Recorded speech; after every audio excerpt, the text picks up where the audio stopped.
Syukran ala hadhihi fursatan saminatan. Terima kasih banyak atas kesempatan yang diberikan kepada pemakaran, sehingga pada kesempatan ini berdiri di depan para hadirin guna memaparkan apa yang pemakaran telah tulis sebelumnya.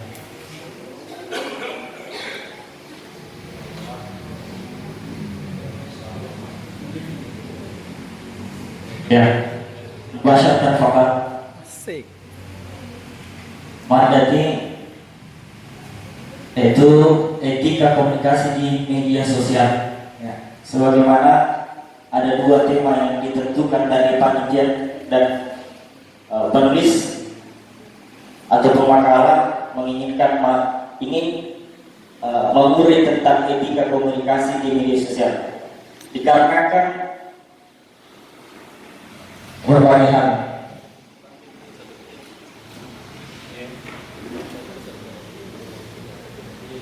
Ya baik, di dalam makalah ini terdapat 3 bab. Bab yang pertama berisi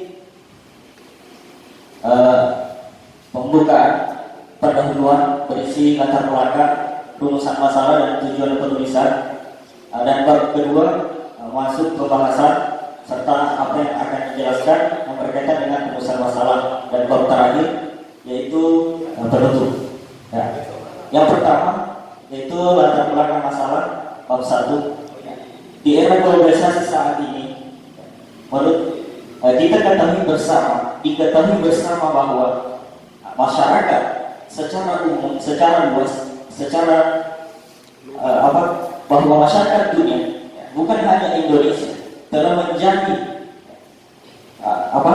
mengkonsumsi media sosial, ya. Baik itu anak-anak sampai dewasa, semuanya sudah berkaitan dengan media sosial. Namun inilah perlu kita berikan batasan, karena media sosial merupakan alat bagaimana menggunakan alat ini bermanfaat. Karena banyak masalah yang terjadi dikarenakan bukan karena alatnya, tetapi karena pengguna yang sering keluar dari etika atau batasan yang telah ditentukan bersama. Sebagaimana dalam Al-Quran surah Al-Hujurat ayat 13, A'udzu billahi minasyaitonir rajim. Ya ayyuhan nasu inna khalaqnakum min dzakarin wa untha wa ja'alnakum syu'uban wa qabaila lita'arafu. Inna akramakum indallahi atqakum innallaha 'alimun khabir. Yang kurang lebih terjemahnya, ya ayyuhan nas inna khalaqnakum min dzakarin wa untha. Wahai sekalian manusia, sesungguhnya kami menciptakan kalian min dzakarin wa untha, dari golongan laki-laki maupun perempuan, syu'uban wa qabaila, berbangsa-bangsa dan bersuku-suku, lita'arafu, agar kalian saling mengenal. Inna akramakum indallahi atqakum innallaha 'alimun khabir. Di dalam ayat ini dijelaskan bahwa Allah menciptakan manusia sudah fitrahnya berbeda. Ada laki-laki, ada perempuan. Ada Indonesia, Malaysia dan sebagainya. Ada suku Bugis, ya, suku Makassar, Jawa dan sebagainya. Dengan satu tujuan, yaitu lita'arafu, agar semuanya saling mengenal. Ya, dengan media sosial merupakan alat yang terbaru ditemukan oleh manusia berkat kecerdasan yang dimiliki, yang telah diberikan oleh Allah Subhanahu wa Ta'ala. Media sosial merupakan alat baru untuk berkomunikasi secara tidak langsung. Kemudian, ya, karena berkembangnya zaman, maka hal-hal yang kejahatan baru pun muncul. Kemudian rumusan masalah di dalam ini yaitu bagaimana ruang lingkup etika komunikasi di media sosial. Ya, melangkah ke ruang lingkup etika komunikasi di media sosial.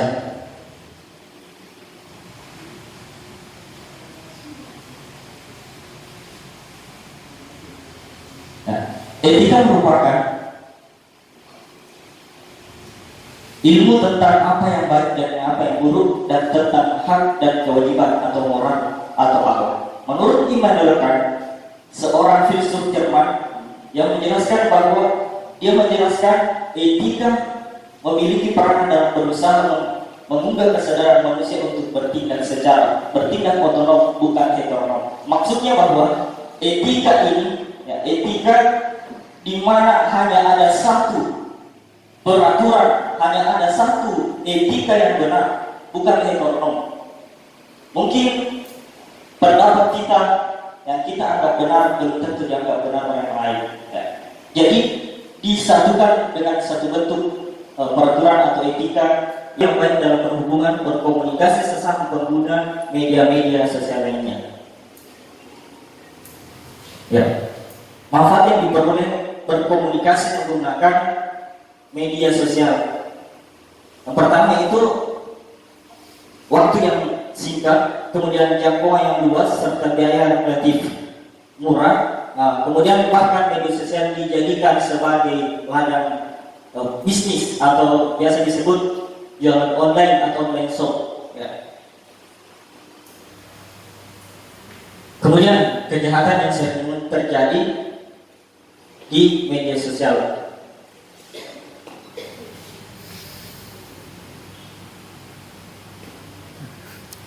Ya, yang pertama pencurian data di media sosial. Pencurian data di media sosial. Ya, kita diketahui bersama bahwa setiap ingin membuat akun maka diperlukan verifikasi berkas untuk pendaftaran. Kita masukkan identitas pribadi, nama, tempat tanggal lahir dan sebagainya. Perusahaan provider atau perusahaan-perusahaan yang mengatur aplikasi-aplikasi media sosial tersebut, ya, otomatis data para pengguna di tangan perusahaan-perusahaan aplikasi. Ya. Kemudian yang kedua, ujaran kebencian atau hate speech. Ujaran kebencian merupakan bukan hal yang baru, ya, bukan muncul di media sosial saja. Ini merupakan sudah ada sejak dulu kawan, ya, sejak sudah lama. Salah satu penyebab terjadinya perang dunia kedua dikarenakan karena ujaran kebencian yang dilontarkan oleh Adolf Hitler, seorang pemimpin Nazi di Jerman, ya, menyebarkan berita kebencian kepada bangsa Roma dan sebagainya, sehingga menyebabkan perang yang terbesar antar etnis pada masa tersebut. Kemudian hoax atau berita bohong.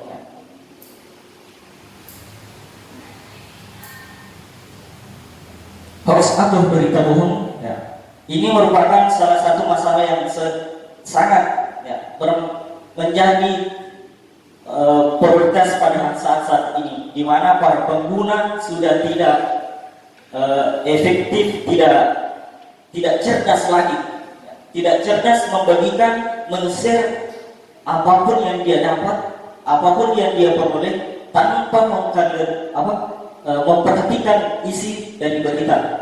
Ini sangat berbahaya karena bisa menyebarkan menyebarkan berita bohong, membuat sesuatu kegaduhan yang besar. Kemudian selanjutnya perundungan cyber atau cyber bullying. Ya, ini mencakup yang penulis kutip ada 10 masalah yang berkaitan dengan perundungan cyber. Ya, ada yang bersifat pelecehan, ada pencurian data, pemalsuan data dan sebagainya. Ya, mungkin bisa baca sendiri. Ya, ada 10.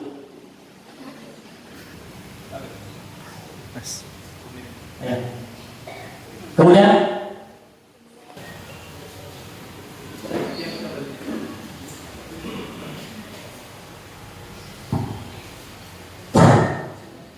baik, terima kasih MC. dan terima kasih pemakalan. Saya yang pertama ingin menguji wawasan pemakalan. Tolong turun-turun dulu di